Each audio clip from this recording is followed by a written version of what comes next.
ಎಲ್ಲರಿಗೂ ನಮಸ್ಕಾರ. ಕಲಬುರಗಿ ಜಿಲ್ಲೆ ಸೇಡಂ ತಾಲೂಕು ನೀವೇನು ನೋಡ್ಲತ್ತಿರಲ್ಲ ಬಸವಣ್ಣ, ಇದು ಬಸವಣ್ಣ ಕ್ರಾಸ್ ಅಂತ. ಇಡೀ ನಮ್ಮ ಸೇಡಂ ತಾಲೂಕದಾಗೆ ದೊಡ್ಡ ಸರ್ಕಲ್ ಅದು. ಈ ಬಸವಣ್ಣ ಸರ್ಕಲ್ನಾಗ ನೀವೇನು ನೋಡ್ಲತ್ತಿರಲ್ಲ ಇದು ನೋಡ್ರಿ, ಈಗ ತೆಗ್ಗು ಇಷ್ಟು ದೊಡ್ಡದು ತೆಗ್ಗು ಬಿದ್ದದ. ಇಲ್ಲಿದೆ ಎಲ್ಲರೂ ಗುಲ್ಬರ್ಗಕ್ಕೆ ಹೋಗ್ಬೇಕು, ಹೈದ್ರಾಬಾದ್ಗೆ ಹೋಗ್ಬೇಕು, ಸೇಡಂ ಬಸ್ ಸ್ಟ್ಯಾಂಡ್ ಒಳಗೆ ಹೋಗ್ಬೇಕು. ಈ ರೋಡ್ ದಾಟಿ ಸಾರ್ವಜನಿಕರು ಹೋಗ್ಬೇಕು. ಈ ಥರ ಇಲ್ಲಿ ಸಮಸ್ಯೆ ಅದ.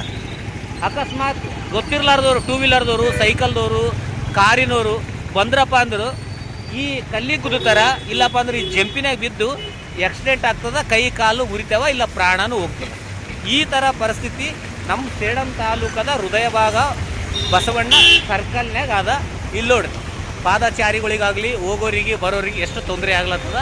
ಈಗ ಈ ಥರ ಎಲ್ಲ ಗಾಡಿಗಳು ಬರ್ತಾವ, ಲಾರಿಗಳು ಬರ್ತಾವ, ಈಗ ಮತ್ತು ಬಸ್ಸುಗಳು ಬರ್ತಾವ ನೋಡ್ರಿ. ಈ ಥರ ಅದು ನೋಡ್ರಿ. ದಯವಿಟ್ಟು ಆದಷ್ಟು ಸಂಬಂಧಪಟ್ಟ ಅಧಿಕಾರಿಗಳು ಎಚ್ಚೆತ್ತುಕೊಂಡು, ಇದು ಏನಾದಲ್ಲ, ಇದು ತೆಗ್ಗು ಬಿದ್ದದಲ್ಲ, ಮಳೆ ನಿಂತ ಮ್ಯಾಗ 2-3 ದಿವಸ 4 ದಿವಸ ಆದಮೇಲೆ ಮಳೆ ಹೆಂಗಾದ್ರೂ ನಿಂತಿರ್ತದ.